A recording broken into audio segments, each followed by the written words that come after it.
Welcome back everyone to Hope Q&A. Here we are on the highway. Today we're doing Training Men Part 2.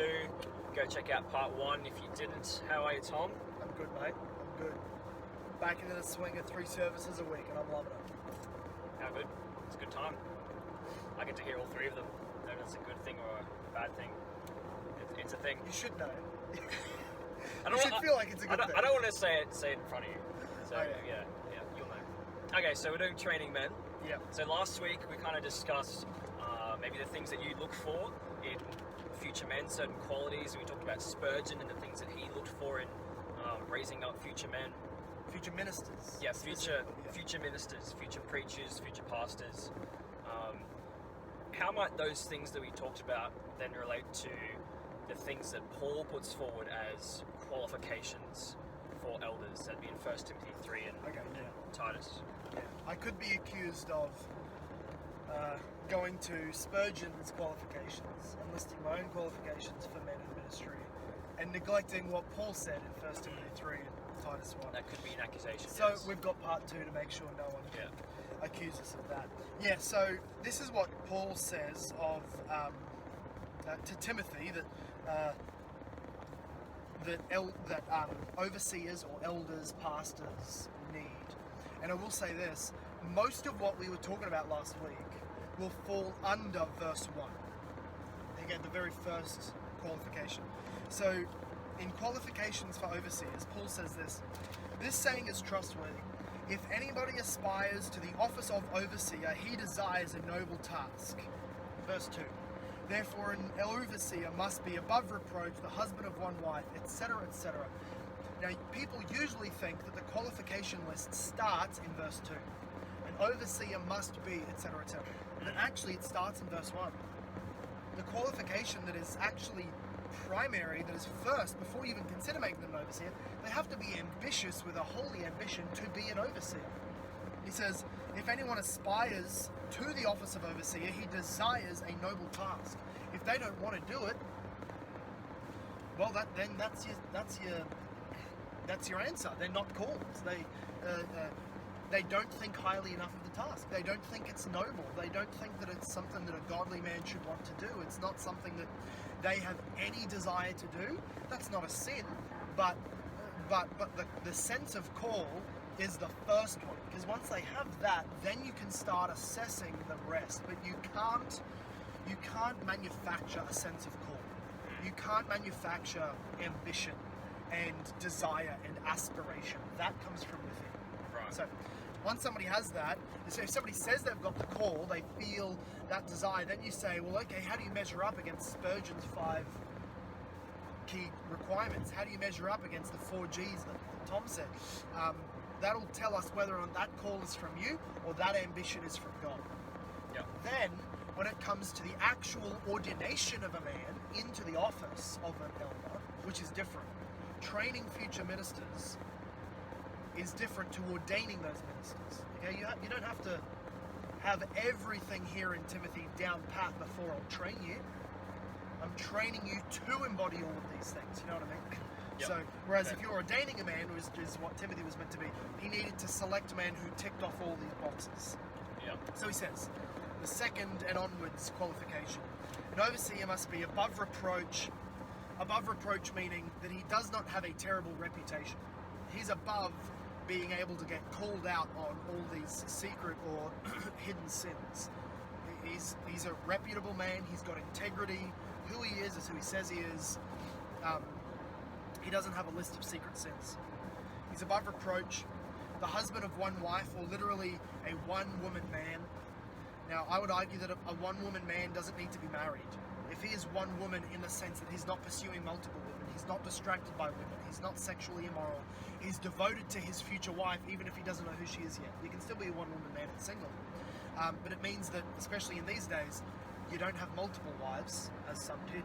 Or you didn't have a wife and then a concubine and then a girlfriend and then a chick you take on dates to town. No, you're a one-woman man. You're sexually faithful. You are focused on the one wife that God has given to you, which tells me that you're a covenant keeper, which shows us that you're not led around by lusts, but rather by honor. All that stuff is important. Yep. sober-minded, like serious and able to be respectable, which is part of the next one. Self-controlled, respectable.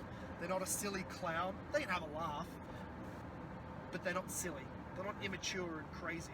They are a man of value and valor, of respect and weight and gravity. That they're hospitable. They're not closed off. You know, it's hard to be a shepherd if you don't like welcoming in the sheep, right? So you need to be open with your life and your time. Able to teach. This is really the only skill that's listed here for the job, is the ability to teach, because to be a shepherd means you have to feed the sheep, and feeding the sheep in the new covenant means teaching them the truth of Christ, giving them the wisdom that comes from the word. So you need to be able to teach to some degree. That doesn't necessarily mean every overseer needs to be able to preach as good as the best preacher on your eldership. I mean, some guys will, as long as they can teach one-on-one and in small groups and can get through a sermon to everybody and make some sense, they don't all have to be as good as the lead preacher, you know what I mean? Yeah. But they're able to teach. They can string logical arguments together from scripture. They can study. They can exegete. They're not a drunkard. They're not giving themselves over to substances. Not violent, but gentle. So that is they're not abusive to people around them. So that when they become elders, they don't abuse the church of God. That would be a horrible situation. But gentle. They're able to lead. They're able to push. They're able to take people places, but like a shepherd, able to do so gently, so that it's not just leadership via baton to the head, right? Victorian police style. But gentle, not quarrelsome, not a lover of money. So not quarrelsome. He can end a fight. He can handle himself in a fight, especially a theological fight, but he doesn't just go and start fights all the time. He can tell the difference between an important doctrinal disagreement and an unimportant one. He's balanced in that sense. He's not a lover of money, because that will bring distraction into his ministry. He's focused on the money, not on the work. It will bring sin into the ministry. He'll do what can make money instead of what can win souls. It'll tempt him. He'll tempt to take, like Judas, money out of the offering jar instead of being generous. He must manage his own household well, with all dignity, keeping his children obedient or submissive. For if someone does not know how to manage his own household, how will he care for God's church? Well, the reality is here. If the guy's got children who are acting out, don't know how to be disciplined, don't know how to respect their father, then this guy has no chance at getting grown men, sinful people, rebellious church members to respect him and listen to him, if he can't even get kids who have his own last name and who live with him to do so. You know what I mean? It means that his children, as long as they're in his house, as long as they're living under his leadership, seem to be professing some kind of Christianity. You can't know all of their souls. It doesn't mean the children need to all be elect, but it means that he leads a household, and that household is a Christian household. They go to church together. They have spiritual disciplines, right?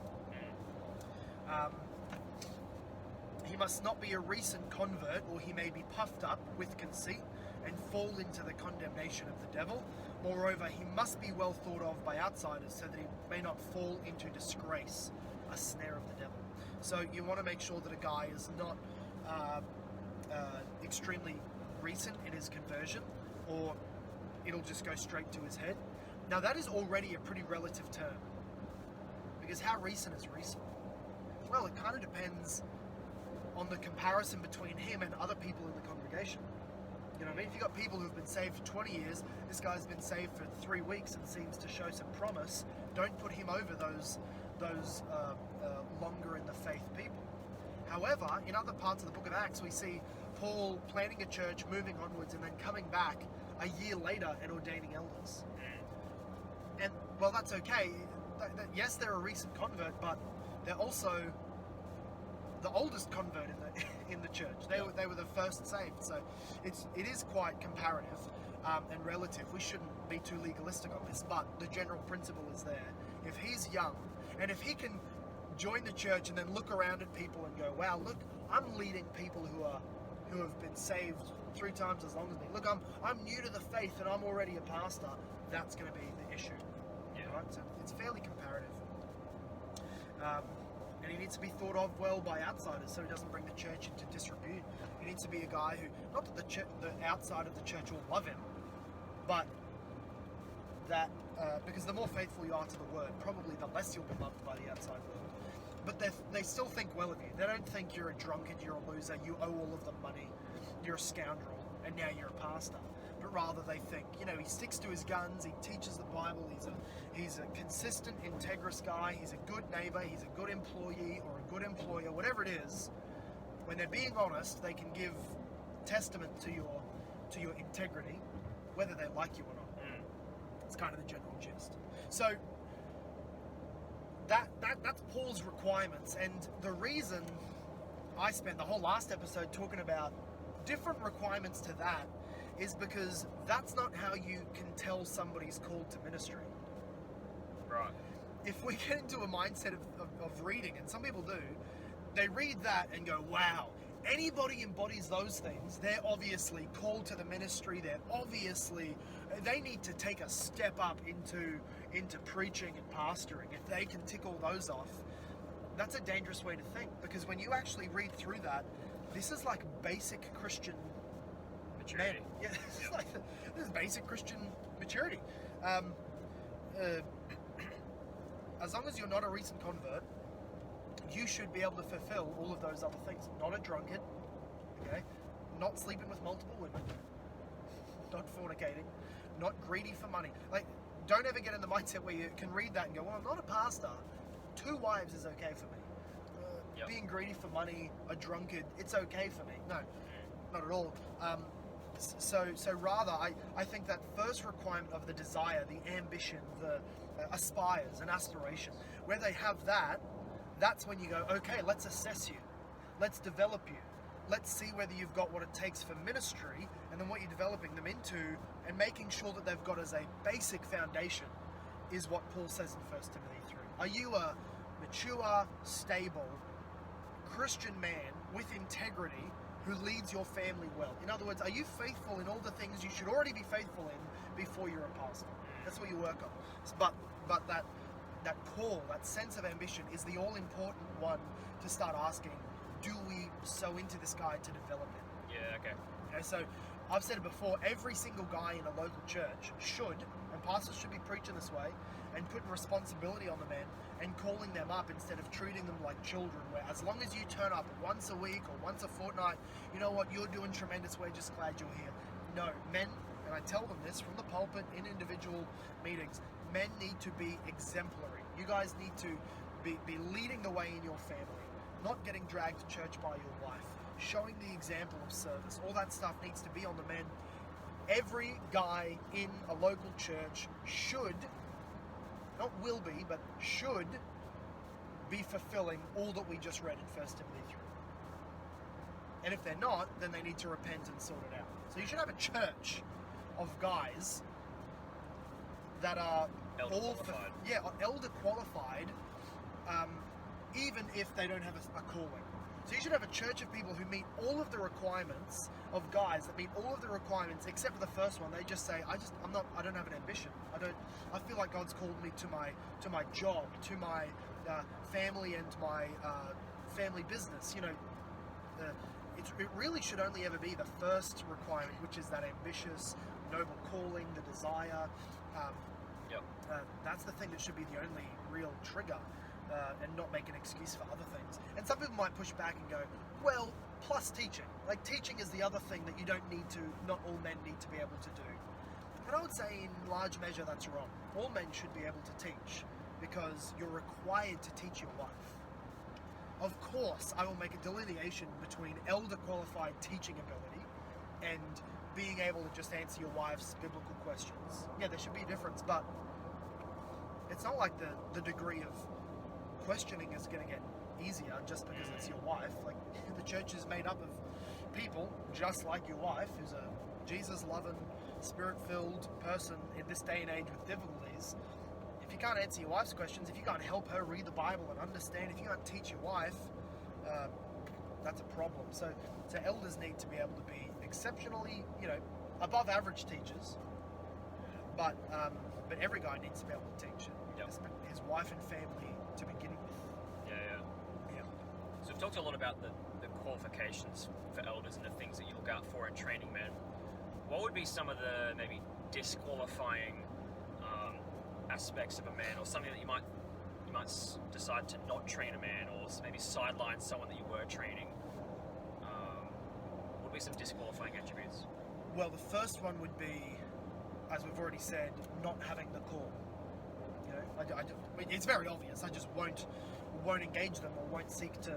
Yeah. I'll ask them like, "Hey, have you ever thought of this?" Nah, not really, not for me, man. Not interested whatsoever. I go, okay, gotcha. I'm not going to invest the time. Yeah. But other than that, if they do have that call, Yeah. then They're wanting to be trained. yeah, they want to be trained. Then I guess to sort of, I could go over all the points we were speaking of Spurgeon, or all the points of my 4Gs, or all the points that we just read from 1 Timothy 3. But basically, it's this: a prolonged and a committed failure to improve on any one of those things, any of the things that Spurgeon listed, any of the things that that Paul listed in Timothy, any of the things that I mentioned. If there is a prolonged inability to improve on any of those things that they're lacking in, that's when you go, okay, I guess you're not actually called. Because otherwise, you would be more holy. You would be more serious about being a one-woman man. You would be more serious about ditching your drunkenness. If they no, I'm really called, but I just can't shake that. Then you got to work on it. You want to give them, or if they just showed, another example would be an inability to learn and implement truth. You know, like grasp theology. You go, okay, well, maybe you'd be a great sweeper, but not a preacher. So you want to, basically, that's my one rule is, you can be as crap at everything, all of the qualifications that are in there. If you've got a call and a sense of ambition, and I can see, and the pastors can see, there's some sense, you know, we can agree to that. I think there's something of substance to that sense of a call. But you're terrible at everything else. That's okay, we'll work on it. You're still getting drunk every Saturday? Oh, well, that's going to be one of the first things we sit down and work on. And we're not going to give you preaching opportunities while that's an issue. But, you know, everything can be worked on as long as because we have the Holy Spirit and we have the Word of God. Therefore, any issue that is disqualifying can be worked on, except the issue of refusing to work on your issues. See what I mean? So, yeah, and guys really do present with all kinds of different personalities and angles. So what might be disqualifying for one guy is pretty easily dealt with another guy. Or, you know, one guy trying his hardest in one area, maybe it's learning, or maybe it's discipline, or maybe it's leading his family because he's got a real tough family. One guy's best effort could be on par with another guy not even trying. Yep. And so you've got to be able to measure it up and go, you're not even trying to improve your family. You're not even trying to learn. And if he goes, well, I'm better than that guy over there, you go, yeah, but he's sticking in the effort. Yep. That's more honourable. That shows me a sense of ambition. That's an aspiration. You just sitting back on your laurels and relaxing. That's not aspiration. It's not an ambition. It's not a desire. That is the key disqualifier above all things. And sometimes that'll manifest as sin. Sometimes it'll manifest as just stopping progressing. Sometimes it'll manifest in all sorts of different ways. But that's really what disqualifies a guy. Yeah. And your response would be to maybe put the brakes on training him, or stop training him at all, or yeah. Well, so you know, it depends on the sin. Yep. Because some things will disqualify you for life from ministry, and so if you do them and it's public, I can't really invest in teaching and training you anymore. But most of the time, it's just a matter of pumping the brakes, saying, okay, pulling you from this, go and work on this. Sometimes it's a matter of stopping the training, leaving the training program and going, you need to sort that out. I've given you warning. You're not considering this as serious.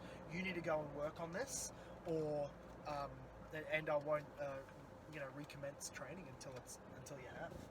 Yeah. Okay. So what would be sort of the difference or the distinction between someone being called Yep. and someone being ready to send? Yeah, good question. So,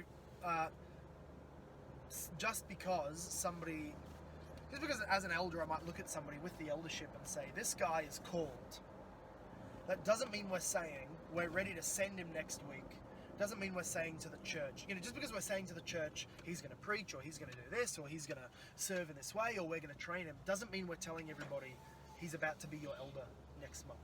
Right? Because some guys are evidently called, but they're evidently not qualified for ministry yet. So that's different from being disqualified. They're not yet qualified to be ordained is very different from disqualified. Okay, Yep. so you say, hey, let's work on this guy. Let's build him up. But some guys themselves will get too cocky and go, oh, I'm getting trained. Obviously, send me. Where's my opportunity? Why aren't I a pastor yet? And go, just because we're training you doesn't mean you're ready. And other people need to sort of, I guess, let there be some grace as well. Just because the pastors pull aside a guy and start developing him, they might get a bit nervous and go, him? I don't want him to be a pastor. Yeah, well, not yet. Let's see how he goes, and that's where the whole body comes together to really affirm and test and encourage and work together on different people being called, trained, and then ordained into ministry. Sweet. Cool. That'll conclude Nice. this week's Carpool Q&A. Absolutely. Great questions. See you all next week. See you guys.